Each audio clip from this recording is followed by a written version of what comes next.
Breaking news చూస్తున్నాం. ఛత్తీస్గఢ్ లో మరోసారి కాల్పుల మోత మోగింది. సర్చ్ ఆపరేషన్ ముగించుకుని వస్తుండగా భద్రతా బలగాలపై మావోలు కాల్పులకు పాల్పడ్డారు. దీంతో ఎస్టీఎఫ్ బృందాలు ఎదురు కాల్పులకు దిగాయి. ఎదురు కాల్పుల్లో 8 మంది మావోయిస్టులు మృతి చెందారు.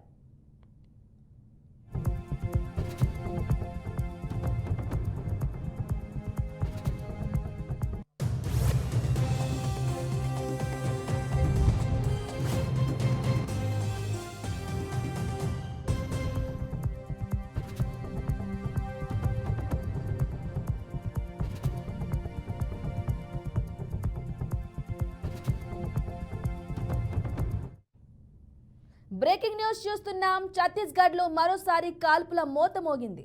సర్చ్ ఆపరేషన్ ముగించుకొని వస్తూ ఉండగా భద్రతా బలగాలపై మావోలు కాల్పులకు పాల్పడ్డారు. దీంతో ఎస్టీఎఫ్ బృందాలు ఎదురు కాల్పులకు దిగాయి. ఎదురు కాల్పుల్లో 8 మంది మావోయిస్టులు మృతి చెందారు.